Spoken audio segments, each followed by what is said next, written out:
Greetings and salutations, everyone. You can call me Somarinoa, and this is the only game that I have absolutely no idea how to save or whether it actually does save at all. Dead Secret. It looks like this is the end of the line. End of the line. This kid's got a lot of boric acid.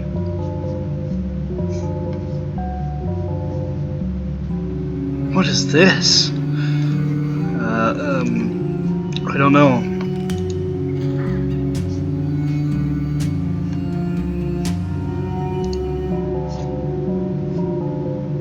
This music's a little weird. What the hell is that? Connectors of some kind. They're connected to the pod. Not the pod. I probably should have went that way.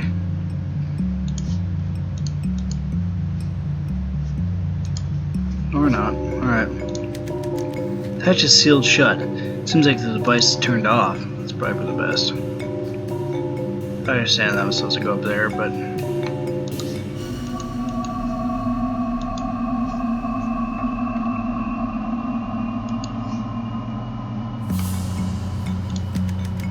can't leave yet. I had to figure out what that weird device is. It just looks like a machine. Doesn't look important.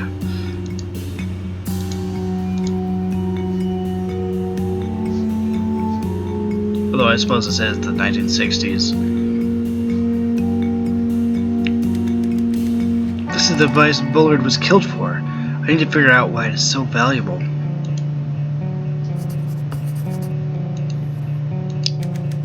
Must be what Bullard and Josie were working on, the Lunar Dream apparatus. Why is that such a weird looking machine for a dream apparatus? This must be the control panel for that pod thing. I need to turn it on somehow.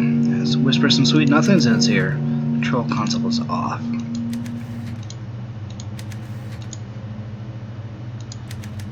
Looks like something fits here. The base reminds me of that weird device in the dining room. Oh. Okay.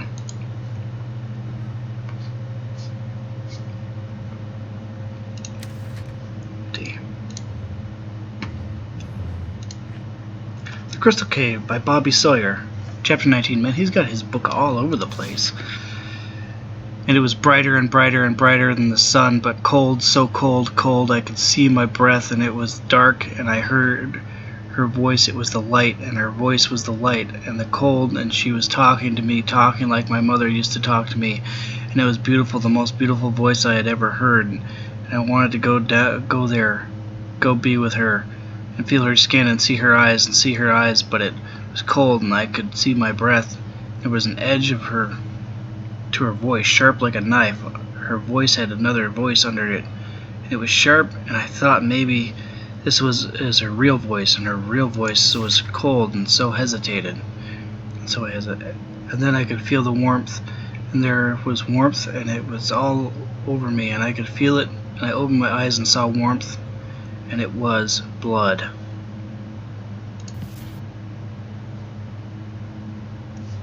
So trying to say that he's not a very good writer. Nighttime. See the house from here. Where's Woodcutter?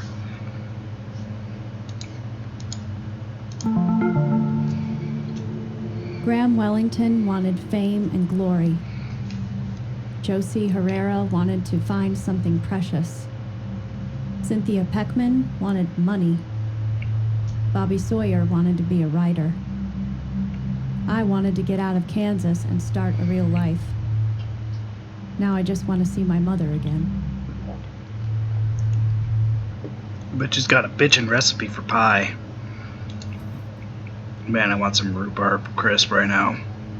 Ooh, or my grandma's pumpkin pie. Oh my god, dude. Missed that. Looks like a page torn from a notebook.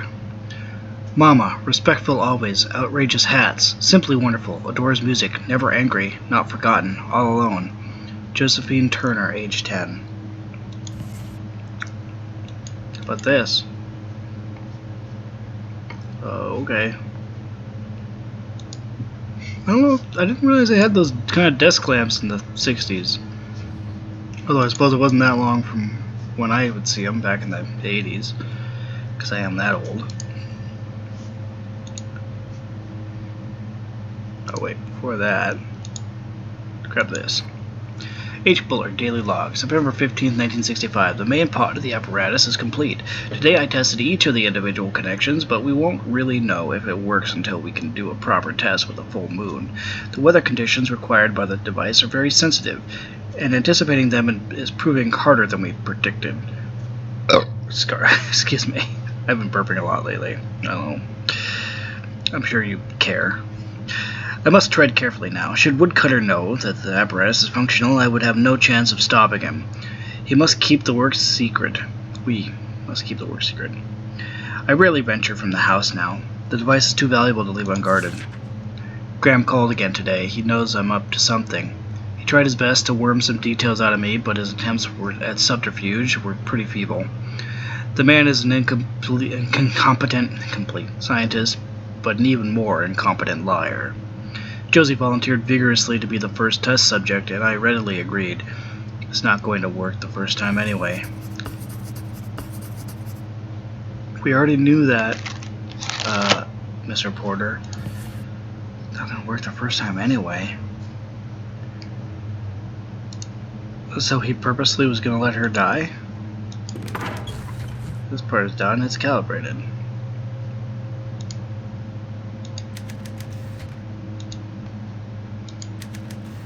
Nope, nothing's happening. It's turned off. Oh, right. Sorry.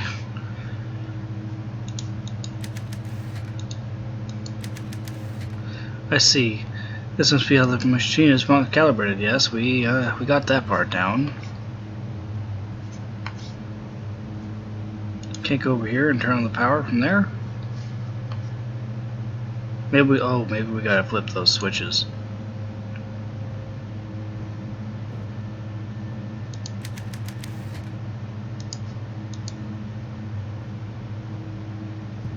How did I miss this paper before? Another blank page. Another page, blank page, paper.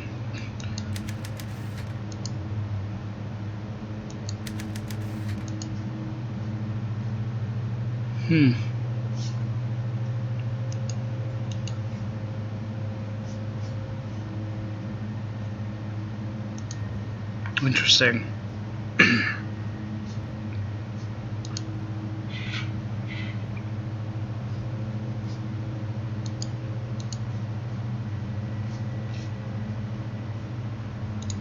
Able to go over here yet? No. Right. Ah, for heaven's sakes. Alright.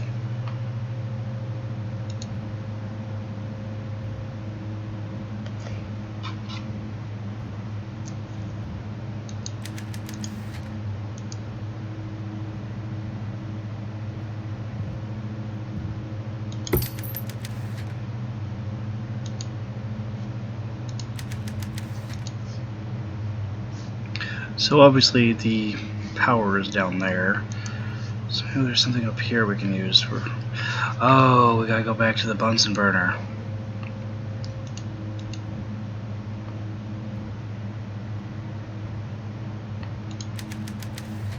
Ah, shit. Guess not.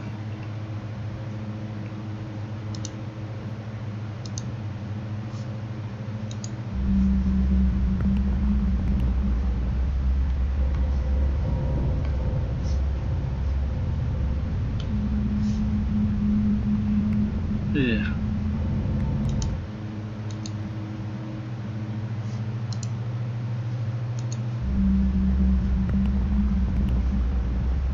There is something in the cage. I was trying to grab that before and it wouldn't let me.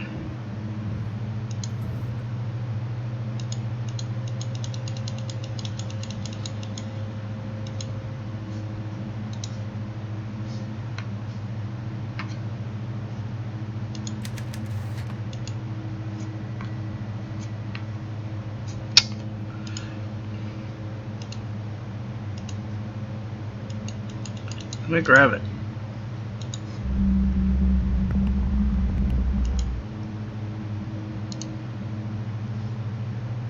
Dang it. Really not sure what to do here.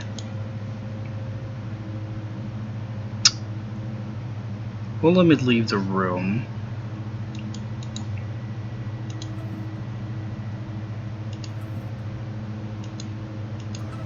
Oh, there we go. A sharp hacksaw blade. I should have known that. I used to have birds.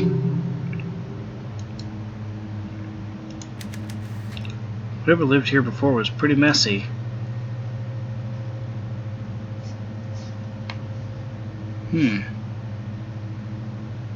Oh, yeah, we could use it for this thing.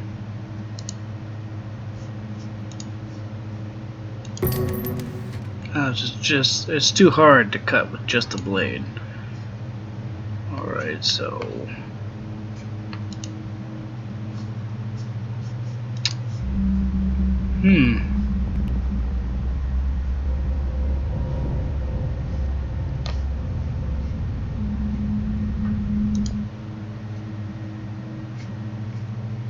You're still not gonna let us leave, are you?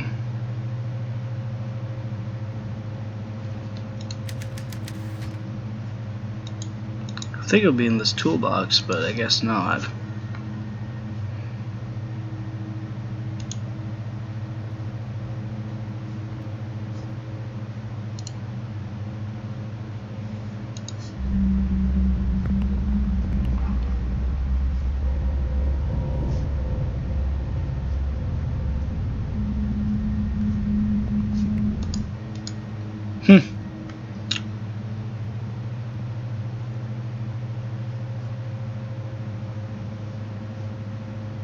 Oh, there we go. A hacksaw. Blade is rusted and useless. I put the new blade in the hacksaw handle. Oh, I keep missing these items.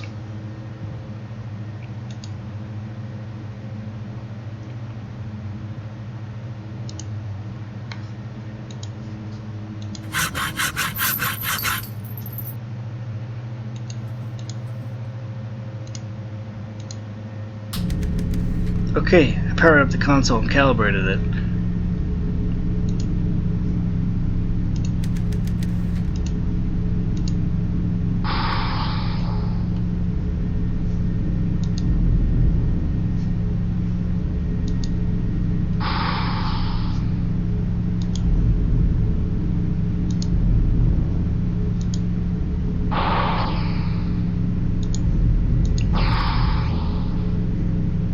Wait.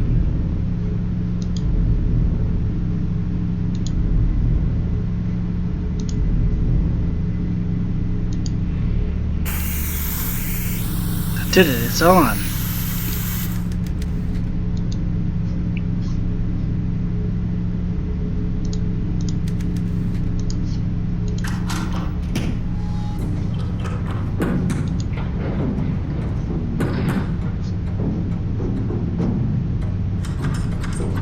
See ya.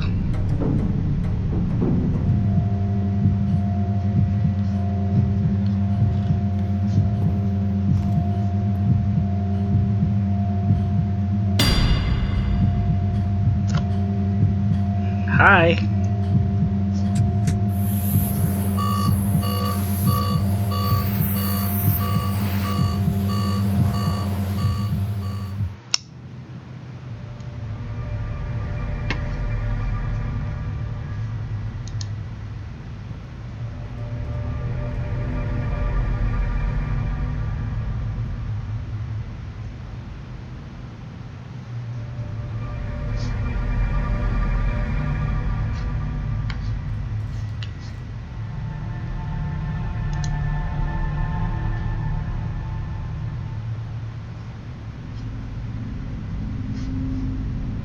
Hey, stop moving.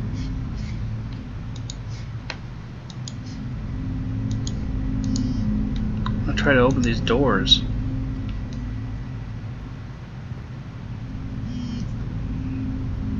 A second, apparently I've been playing so long that my freaking notifications have turned back on. Shut the fuck up.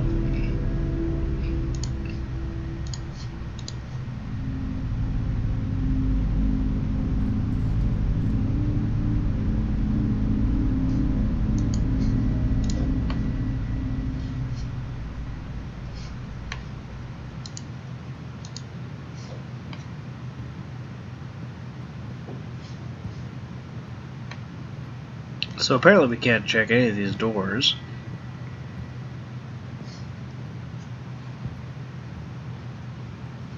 Oh, here we go.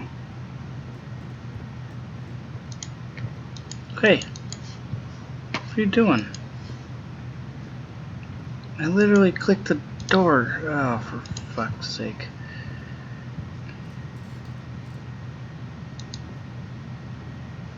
Let me keep going. Mm-hmm.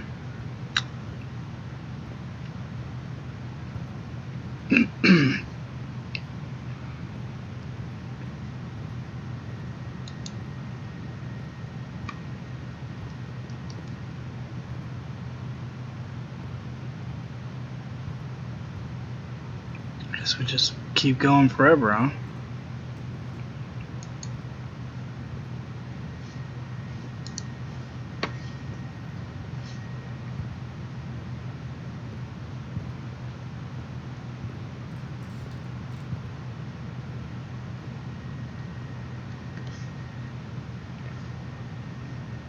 Does this ever end?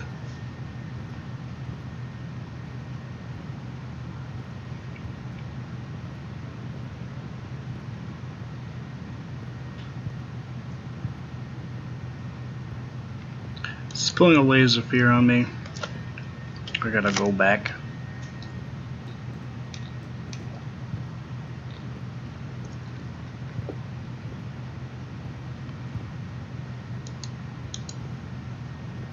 I think so. I think I gotta go backwards.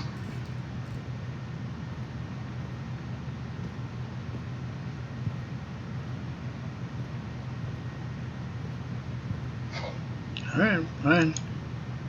Yep. There you go.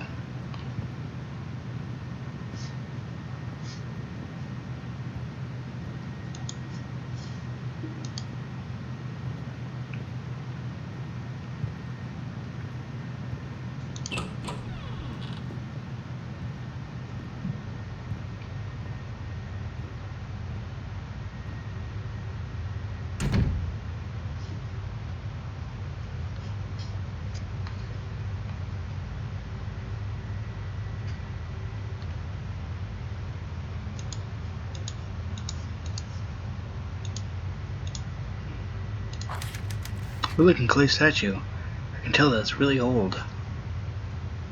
Yeah. Whoa.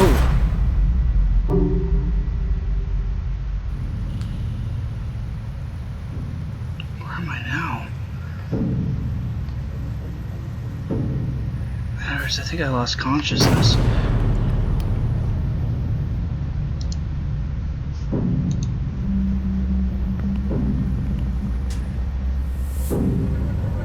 Hey, I can actually see this way.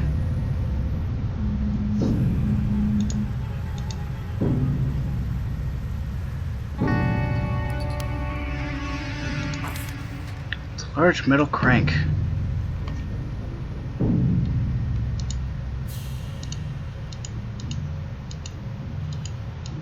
Hey. Oh. Ah!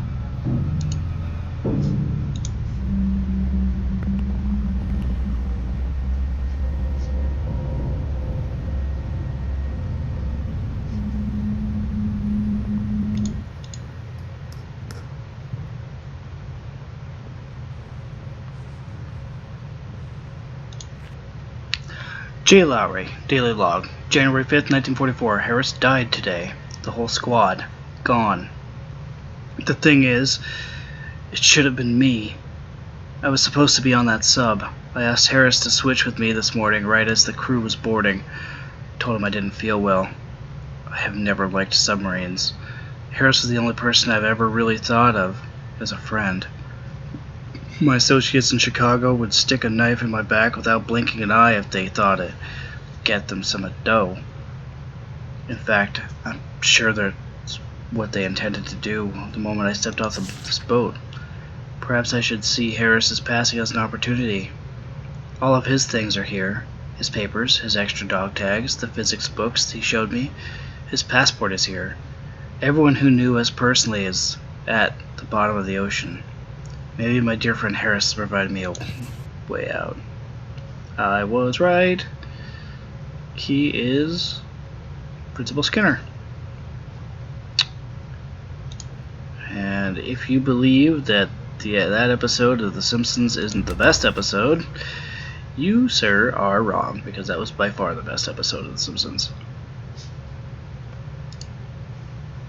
Third, no need to argue, it's a scientific fact.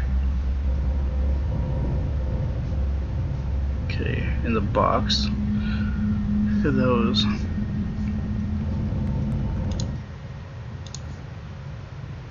Distillery.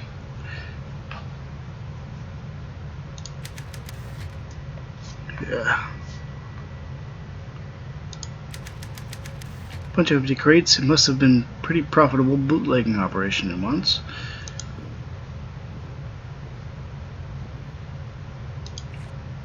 Bill. I've made an incredibly fortunate discovery. About a month ago, a student came by with an old newspaper clipping he had run across. It was dated 1932 and contained a photograph of 4 men arrested in the Chicago police bust. One of them is a spitting image of our dear Bullard. The student thought the photo quite curious, particularly because the man pictured is identified by a different name, James Lowry. I laughed it off as coincidence and set the student on his way. This evening, however, I became consumed with the insane idea that perhaps this was not happenstance after all. Could it be that, in 1932, our own Harris Bullard was arrested under a different name? With the right connections, confidential police files are as easy to access as public records. I received today a carbon of James Lowry's 30-year-old arrest report. He was suspected of laundering money for a criminal organization, but was never formally charged. Sometime between his arrest and his release, his mugshot was taken. Thankfully, this photo was included in the documents I received. It is undeniably Bullard. It seems that there is more to our mutual friend than meets the eye. Best regards, Graham Wellington. What's that? Bullard isn't who he claims to be. Yeah, you just read that on the other thing. I'm a better detective than you.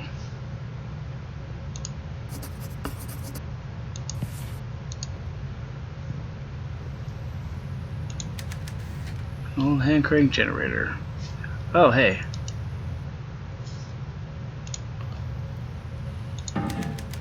Okay, now let's see if we can get this thing working with one arm. Rats, there's no fuel. Do I have fuel on me? I don't think so. No. Oh, for heaven's sakes, really? Oh, yeah.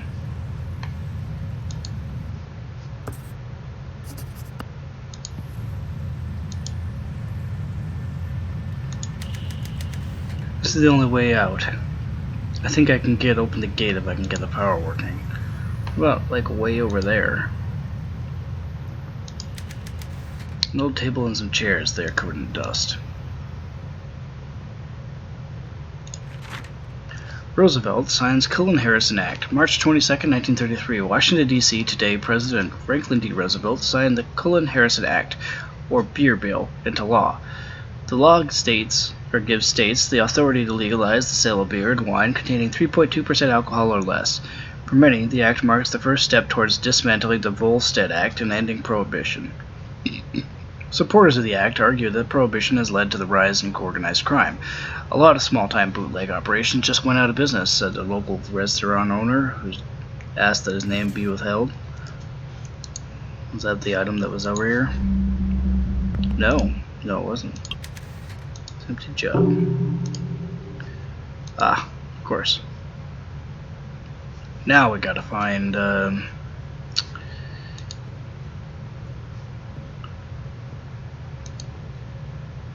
making moonshine, is he? It's a large barrel. It looks like alcohol boils up from the furnace to the still. There we go.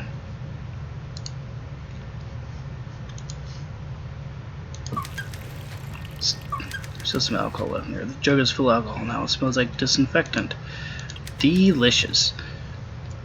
Full of alcohol. It burns my eyes.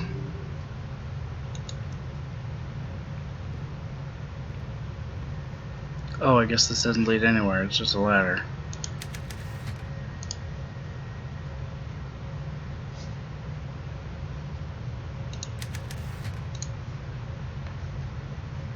What are those? Yolks?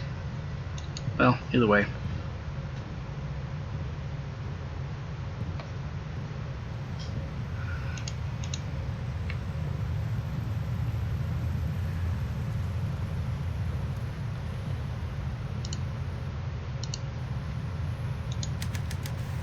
Alcohol burns, right? I wonder if this is going to work.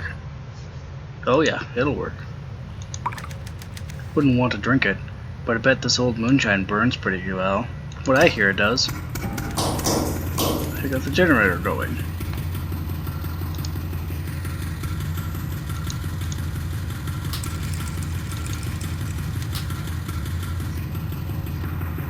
Wait, didn't turn the lights on?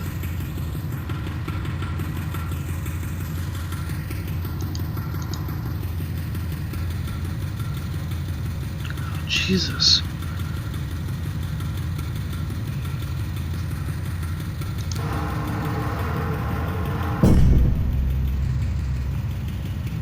Who is this? Is this Bullard? It's a body and it's still warm. He's dead. I have to get out of here.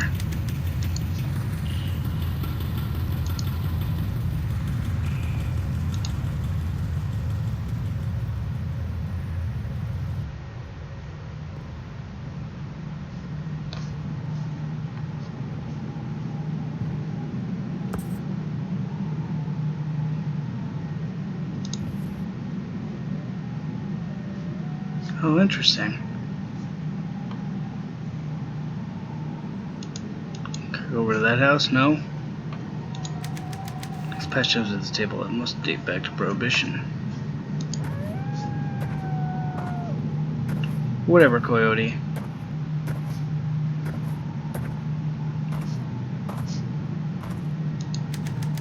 Bootlegging room was hidden at the bottom of the well.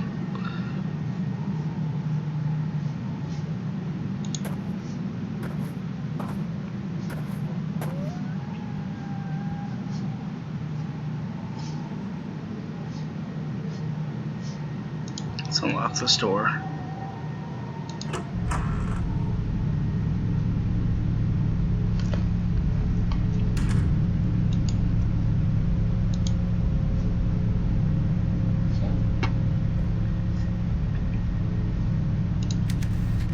Damn, it's stuck closed. Alright.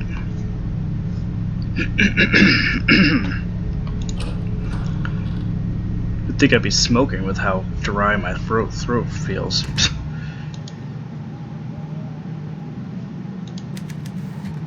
Blocked this door with his board. Okay, that's taken care of. Starting to understand. I just need to put the pieces together. The dead man in the underground room was...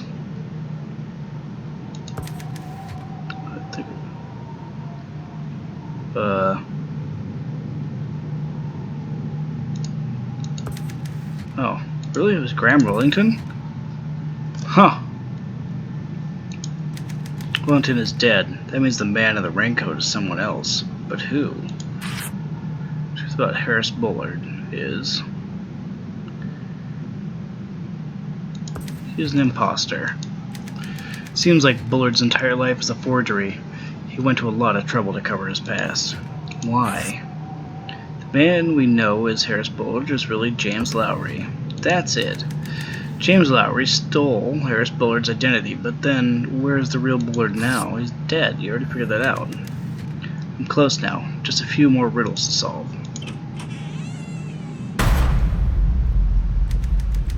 What was that?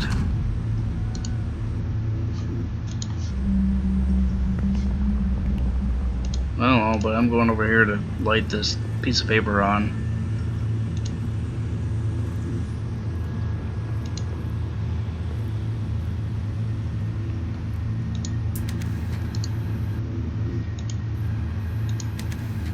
It's on this page. Dear Josie, I sent the documents to Washington like you wanted. Today they sent me a telegram confirming your suspicions. James Lowry and Harris Bullard both served in the same Navy unit in the South Pacific. Lowry is listed as MIA and presumed dead. I talked on the phone with an inspector in Chicago about a woman you told me about, Rosanna Turner. He wouldn't send me the file, but I told him it was research for a book and he gave me some details. The woman was apparently strangled by a burglar.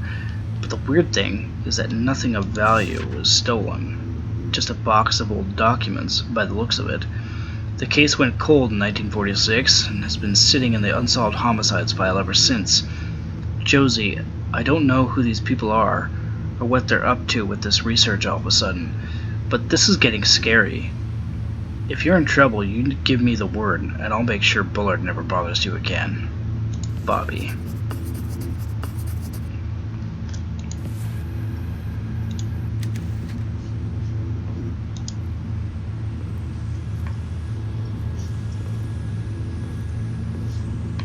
What do we have? We have this goes into that one room, as does this. Okay, so that's where we're going.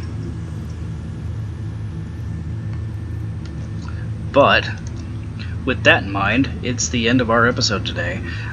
Tune in next time, and we'll figure out what this creepy Animal Crossing doll does and the record, whatever is on it.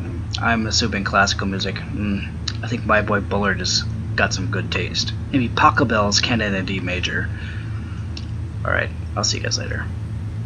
Bye.